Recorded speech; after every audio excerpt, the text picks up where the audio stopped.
Brand new developments in a story Nightline's been following for the past year. It's an amazing story involving an American man caught in a worst-case scenario far from home. It's been 580 days. 580 days since Jacob Ostreicher, an American small businessman, a Brooklyn father of 5 and grandfather of 11, was arrested in Bolivia and incarcerated in the country's Palma Sola prison, one of the toughest and strangest prisons in the world. They said he was a money launderer involved in Bolivia's vast drug business. We met him in that prison last May. Have you ever been involved in drugs or money laundering? Absolutely not. Never. So why are you here in this prison? That is my question. For a year and a half, among the murderers and rapists and petty drug criminals locked up in this bizarre and dangerous place where prisoners run the prison and guards do not enter, Jacob languished. No charges, no evidence brought against him. We're going to fight for the truth and for justice. He told us he was desperate. It's an absolute nightmare. I feel all alone. I am begging the American people to try to help me. Then, last month, in part thanks to Nightline's investigation, a stunning breakthrough. Jacob was released after a dozen Bolivian government officials, several of them involved in his case, were arrested and charged with corruption and extortion. The scandal has engulfed Bolivia. A key player in this drama, Sean Penn, who's made 2 trips to Bolivia and directly appealed to the country's president on Jacob's behalf.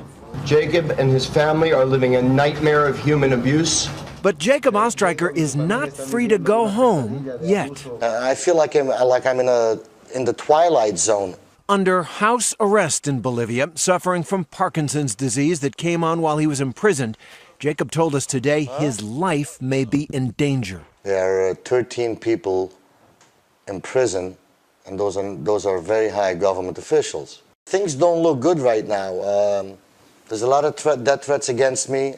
It is the latest twist in a Kafkaesque tale.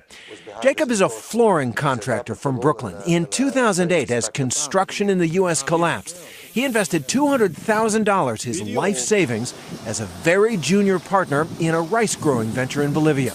It was a good business, 40 million pounds of rice the first year, 200 Bolivian employees. And that, he and his defense team told us, was the reason he was targeted. He's got to start paying them money. Steve Moore is a retired FBI agent. He advocated for the release of Amanda Knox, and he's investigated Jacob's case for free. Here we are in front of the Palace of Justice. Is this a place of hope for Jacob Ostreicher? No. The Palace of Justice is a misnomer. There should be an ATM in the lobby. It should have a "We Take Credit Cards" sign on the front. What's really happening, according to Moore and others on Jacob's defense team, is an old-fashioned shakedown. Bolivian officials are demanding money. Here's a guy they see coming in from New York who's got probably a lot of liquid cash, and they saw an opportunity. Jacob's wife, Miriam, has made the 4,000-mile trip back and forth to Bolivia more than a dozen times. She knew what was going on and told us she was scared for her husband. The way things are run there, the justice system, the corruption, I don't even know if I should talk about that. It doesn't look like they're going to release him anytime soon. I have to give you a big hug and a kiss. And when she arrives at the prison, they are for a moment an ordinary American couple again. But the little ones back home, their grandchildren, they don't understand. Dearest Grandpa, hello, how are you? I miss you so much. I'm scared that something happened to you. Send me back a picture of you so that I shouldn't forget what you look like. He's 10 years old. Jacob's life in Palma Sola was terrifying, and he told us he would do anything to get out except one thing. If they would make me sign a document that I have done something wrong, I will never do that. You will not do that? I will not do that. Jacob lost 40 pounds in prison, and as she left last May, Miriam was worried that her husband was nearing a mental breakdown. When you leave this prison, what does it feel like?